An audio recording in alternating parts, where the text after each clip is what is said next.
దానికి double minus ఉన్నప్పుడు ఆ పిచ్చి ఆలోచనలు వస్తాయి. రాత్రికి పోయి రైలు పట్టాల మీద వండుకుందాం ఏదన్నా ఇట్లా పిచ్చి పిచ్చి ఆలోచనలు వస్తున్నాయి. ఆ రోజు నా వెనకాల ఎవ్వరు లేరు, నా పరిస్థితి ఘోరం, నా వెనకాల ఎవరు లేరు. నా భార్య కూడా నా మాట అంటే గౌరవం, భర్త కాబట్టి తప్పదు ఆయనకు. కానీ నిజం చెప్పాలంటే ఆమె నన్ను నమ్మి 15 ఏళ్ళు ఉన్న తర్వాత ఇల్లు అమ్మినా. నేను నమ్మి వస్తే ఇల్లు కూడా అమ్మినావు, నన్ను నా పిల్లల్ని రోడ్డు మీద నిలబెట్టినావు. అట్లాంటి సిచ్యువేషన్ ఉండే. 5 సంవత్సరాల క్రితం మాట చెప్తున్నా. ఆ వీడియోలో అంతకు ముందు స్టోరీ ఉంది, కానీ 5 సంవత్సరాల క్రితం అప్పటికి వెస్టీలు వచ్చిన వెస్టీలు ఉన్నా నేను అప్పటికి. కానీ లోపల భయం ఉంది, నేను సక్సెస్ అవుతానో కాను, వాళ్ళైతే అయిండు, నాకు నేను చదువుకోలేదు, ఇట్లా పిచ్చి అవుతానో కాను. ఆ రోజు నేను కూడా వెనకాల ఏమీ లేదండి, చనిపోదాము ఏదన్నా అయితే బాగుండు, భగవంతుడు ఇట్లా ఒక మెరుపు మెరిసి ఆ పిడిగన్న మీద పడితే బాగుండన్నంత సిచ్యువేషన్ ఉండే నాకు. 5 ఏళ్ళ వెనకాల ఏం లేదు. మళ్ళీ చెప్తున్నాను. ఆ రోజు నా ఎంబడి ఉన్నాయి 3 మా గ్రేట్ అప్లైను వెస్టీజ్ విన్నింగ్ టీమ్. ఇంకా వెనకాల ఏం లేదు. వాళ్ళని నమ్ముకున్నందుకు 5 ఏళ్ళు తిరిగేసరికి కరెక్ట్ 5 ఏళ్ళు ఆయన చెప్పింది చెప్పినట్టే విన్నందుకు అప్లైన్ చెప్పింది సార్ ఒకటే భరోసా ఇస్తుండు. సార్ ఇల్లు అమ్ముకున్నా సార్. ఏంటి సార్ అంటే ఏం కాదు కాక, ఏం కాదు కాక. అప్పుడు కాక అంటుండే సలీం సార్. ఏం కాదు కాక, నడు నేను చేస్తా, మనం ఉన్నాం కదా, ఏం కాదు మనం నిలబడతాం కాక అని ఒక్క వ్యక్తి భరోసా ఇస్తున్నాడు. మా భార్య కూడా ఏం కాదు చేద్దాం, మనం విషయాలు ఉన్నాం కదా, అయితే మనకని భరోసా ఇస్తుంది. కానీ లోపల నమ్మకం కుదురుతలేదు. అట్లాంటి సిచ్యువేషన్. కానీ భగవంతునికి థ్యాంక్ యూ చెప్పాలి, మా అప్లైన్కి థ్యాంక్ యూ చెప్పాలి, విన్నింగ్ టీమ్కి థ్యాంక్ యూ చెప్పాలి, వెస్టీజ్కి థ్యాంక్ యూ చెప్పాలి. ఒకసారి ఆయన చేయి పట్టుకొని ఉన్నందుకు 5 ఏళ్ళు తిరిగేసరికి దాదాపు 5-6 కోట్ల రూపాయలు నేను సంపాదించిన. 5-6 కోట్లు. నా కార్ల విలువనే 1 కోటి రూపాయలు. నేను కట్టే ఇల్లు విలువ 3.5 కోట్లు. ఆ రోజు మా కొడుకు టాటా ఏస్లో వచ్చిండు ప్లేస్ లేక. ఈరోజు నా కొడుకు మర్సిడీస్ బెంజ్లో తిరుగుతాడు కనుక నేను ఆయన క్లియర్గా చెప్పిన, నేను నీకు ఏ బైక్ కొనియా, బుల్లెట్ కొనియా, BMW బైక్ కొనియా, నువ్వు బెంజ్ కార్లో ఏ కార్ అడుగు కొనిస్తాంటే నేను జీవేగన్ అని అడిగాడు. ఆయనకు BBA చదవనికి పోతుండే. ఇప్పుడు ఆ చదువు కంప్లీట్ అయిన లోపల కొనిస్తాను నమ్మకం కుదిరింది వెస్టీజ్. అండ్ 4-5 ఫ్లాట్స్ తీసుకున్నా. చాలా హ్యాపీగా ఉంది. నాకు ఇంకొక గర్వమైన విషయం చెప్తుంది, నాకు గర్వం అనిపిస్తుంది. నాకు మీసాలు లేవు కానీ నిమ్మకాయలు నిలబెట్టాలనిపిస్తుంది. మీసాలు తొందరగా పెంచుతారు. దాస్ గారు ట్రైనింగ్ ఇస్తాను. ఎందుకు సార్ ఆ మాట అంటే, నేను ఒక సైడ్ ఇల్లు కట్టుకుంటూ ఒక 1/2 ఎకరం ల్యాండ్ తీసుకున్నా 70 లక్షల వరకు. అందుకు కన్స్ట్రక్షన్ జరుగుతుంటే ల్యాండ్ తీసుకున్నా 1/2 ఎకరం. ఈ రోజులలో మీకు తెలిసిన వాళ్ళు ఏదైనా ఉన్నారా? అమ్మిన వాళ్ళే ఉన్నారు. వెస్టీలో ఇది సాధ్యము. మేము 5 కార్లు తీసుకొని దాదాపు 17-16 ప్లేసులు తిరిగిన, ఇది 17వ ప్లేసు. ఈ 17 ప్లేస్లలో కూడా నేను వెళ్ళి ఒకటే మాట చెప్తున్నా, మాకు వచ్చినాయని గర్వంతో చూపించడానికి మీ దగ్గరికి రావట్లేదు. మేము ఇలాంటి సిచ్యువేషన్లో ఉండి కూడా బాగుపడ్డామంటే మీరు బాగుపడవచ్చు అన్న భరోసా ఎన్నిక మీ దగ్గరకు వచ్చి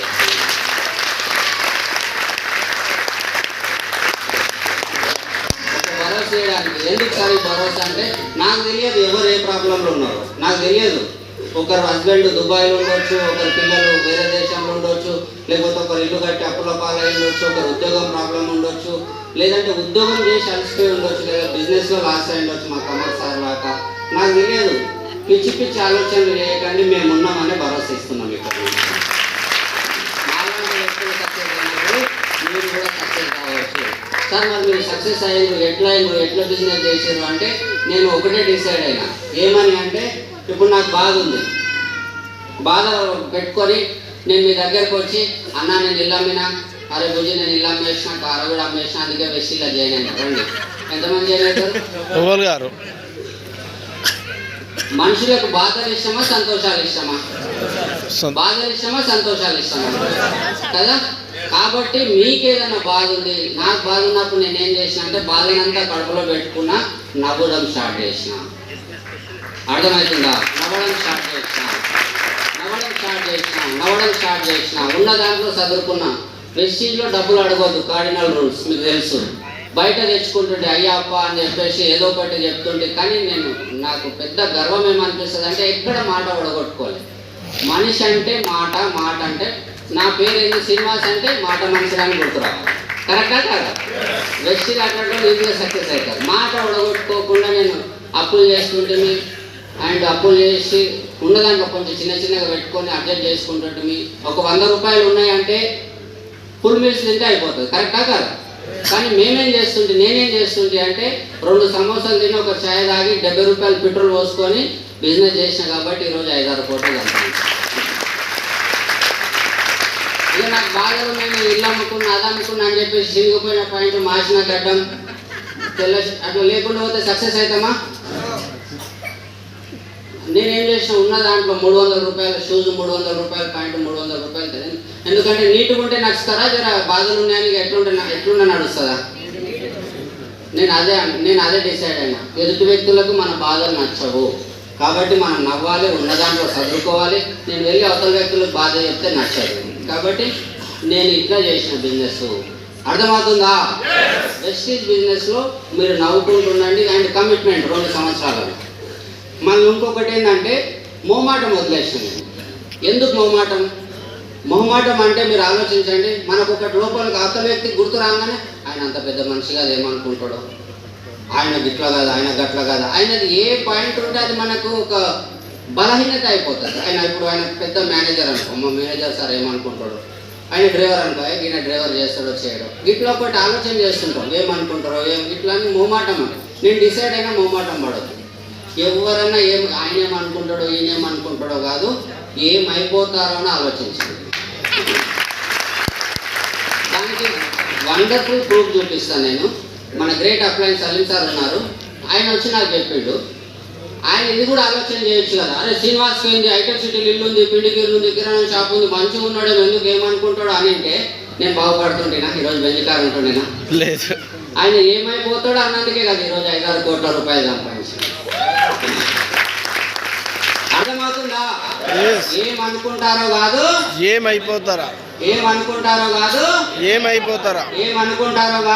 ఏమైపోతారా, వాళ్ళు మొహమాటం ఉండనే వద్దు. ఎంత చెట్టుకి అంత గాలి, ఎవరు పర్సనల్ వాళ్ళకు ఉన్నాయి. బయటకు తెలిసేది మీరే ఉన్నారు, మంచిగా ఉన్నామన్నారు, మళ్ళీ టచ్ చేసేమన్నారు, అందుకే ఉన్నాం సార్. అర్థమవుతుందా? ఆయన ఇంకొకటి కూడా డిసైడ్ అయినా, బయట ప్రపంచంలో ఒక పోలీస్ కావాలంటే పలానా డిగ్రీ ఉండాలి, సాఫ్ట్వేర్ కావాలంటే పలానా డిగ్రీ ఉండాలి, ప్రతిదానికి ఒక డిగ్రీ ఉండాలి. కరెక్టా కాదా? SR no? ఆ డిగ్రీ వచ్చిన తర్వాత కూడా జాబ్ రాని వాళ్ళు చాలా మంది ఉన్నారు. ప్రైవేట్లో చేసిన వాళ్ళు కసితోనే చదివి ప్రైవేట్లో చేశారు. పాపం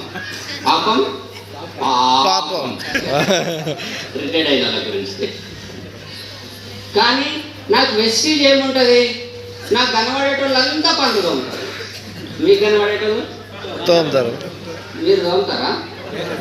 స్నానం చేస్తారా? అని అదే నాకు కూడా కలిసేటోళ్ళంతా పండుగ ఉంటారు, స్నానం చేస్తారు. డిఫరెంట్ ఏంటంటే వాళ్ళకి పైసలు రావు, నాకు పైసలు వస్తాయి. వాళ్ళు అడుగుతారు ఎట్లా అంటారు, కూర్చో చెప్తా. అర్థమవుతుందా? ప్రపంచంలో అతి ఈజీ బిజినెస్ అనిపిస్తుంది. దీంట్లో easy plan, product, meeting. Plan చెప్పినామా, టీమ్ ఎక్సర్సైజ్ చేసినాం, ప్లాన్ చెప్పినాం, కొంచెం ప్రోడక్ట్ ఇచ్చినాం, మీటింగ్ చేసినాం. Plan, product, meeting. ఎవరు కనబడే చెప్పవచ్చు, మనిషి అయితే చాలు. అర్థమవుతుందా? నాకన్నా మాట్లాడుతుందంటే ఆయన మనిషే. మరి మీరు అర్థం చేసుకో. నాకు ఇంత ఈజీ అనిపిస్తుంది. వెస్టీజ్ బిజినెస్ డిపెండ్ అయితే లాస్ అవుతాం, కానీ ఇండిపెండెంట్గా ఆయన వస్తే రాని, రాకపోతే రాకపోయినా ఆయన కర్మ అని చెప్తూనే ఉంటాను నేను. ఆయన కర్మ బెంజికాయలో తిరిగేస్తుంటే నా తాను ఉంటాడు. ఆయన కర్మ ఛాయం మీద ఉందంటే ఆయన కర్మ చెప్పలేను ఇక, వాళ్ళ బయటకు వెళ్ళి మాట్లాడు. అర్థమవుతుందా? ఆయన కర్మ ఎట్లుందో నాకు తెలియదు, కానీ నేను డిపెండ్ అయితే బిజినెస్లో సక్సెస్ కాను అని నాకు అర్థమైంది. ఇండిపెండెంట్గా చేయడం స్టార్ట్ చేసిన కాబట్టి ఈరోజు ఇంత పెద్ద సక్సెస్ తీసుకున్నా. సో మొహమాటం వదిలేయాలి, ఏమనుకుంటారో కాదు ఏమైపోతుంది. మిగతాది ఏంటి? Plan, product, meeting. చెప్పండి. ప్లాన్,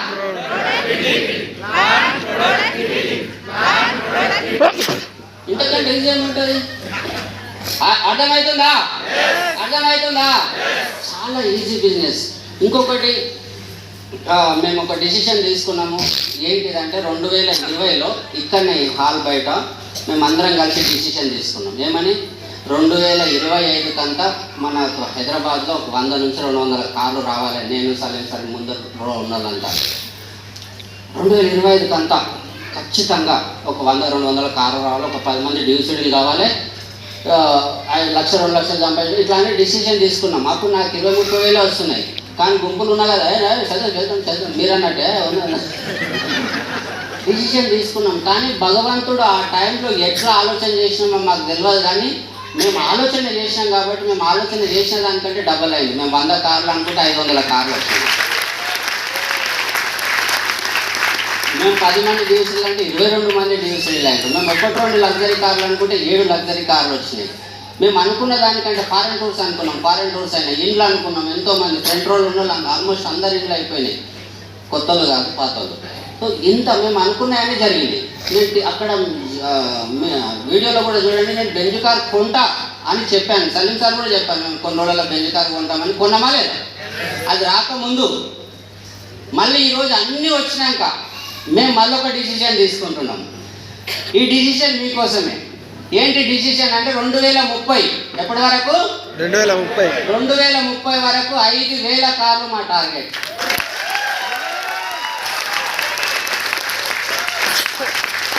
ఆ 5,000 మందిలో మీరున్నారా? నిజంగా ఉన్నారా? ఆలోచించుకోండి. ఇదే కాదు, ఇంకొక లడ్డు కావాలన్నట్టు ఇంకో మాట. 5,000 కార్లతో పాటు 5 ఎకరాల పొలం, దాంట్లో G+1 ఇల్లు, దాని ముంగట నల్లగా నిగనిగలాడే మర్సిడీస్ బెంజ్ కార్. మా తాను నడవడానికి సిద్ధమా? నిజంగా సిద్ధమా? చిన్న చిన్న అవమానాలు పడడానికి సిద్ధమా? ఎక్కువ కష్టపడడానికి సిద్ధమా? ఆలోచించుకోండి. చెయ్యి పట్టుకొని వదలకండి. ఒక 2-3 ఏళ్ళు జీవితం మారిపోతుంది.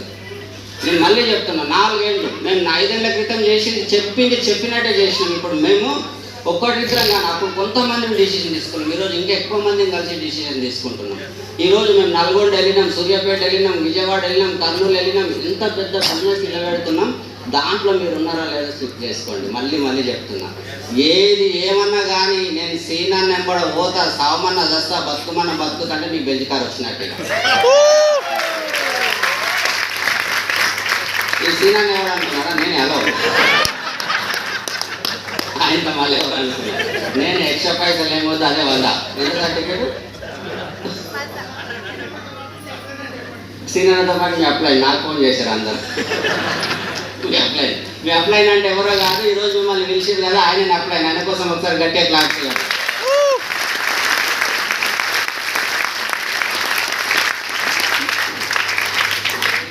మాతో కలిసి నడవడానికి సిద్ధమా? పక్కా? వ్యాపారికి వస్తున్నారుగా మీరంతా? టికెట్లు బుక్ అయినాయి కదా? నిజం చెప్పండి, టికెట్ బుక్ కావాలని చేయకండి.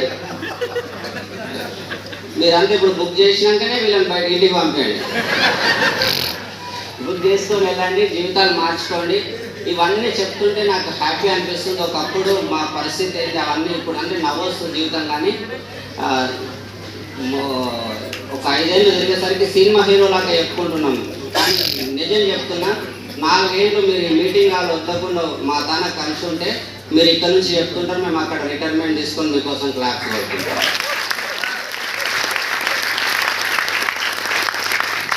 సార్ ఇంత నమ్మకం కుదరడానికి మీకు ఎట్లా నమ్మకం కుదిరింది సలీం సార్ మీద అని మీకు ఒకటి అనిపించవచ్చు. అది చెప్పారు వాళ్ళనే.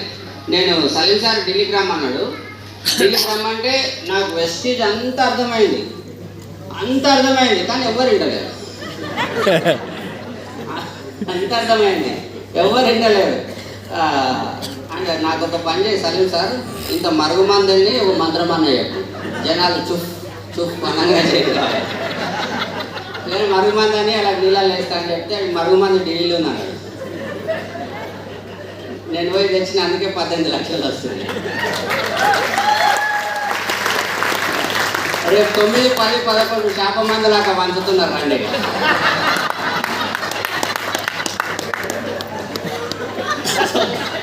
శాప మంది తెలుసుగా మనకు ఫేమస్. అట్లా చేప మందు లాక ఆ మందు 3 రోజుల మందు మిగిలిన వాళ్ళందరికీ వెంజిటర్ కన్ఫర్మ్ అన్నాడు. రావడానికి సిద్ధమా? సిద్ధమా? లాస్ట్లో ఒక మాట చెప్పి వెళ్ళిపోతా నేను. మీరు బయటకు వెళ్ళగానే నాలాంటి మంచి వ్యక్తులు కలుస్తారు. ఏ మీటింగ్ వేసిన వెస్టీజా నీకు ఇప్పుడు తెలుసా? నాకు 2000 తెలుసు. ఎంతమందికి అట్లా అవుతున్నది? పాపం, ఎంతకంటే పాపం.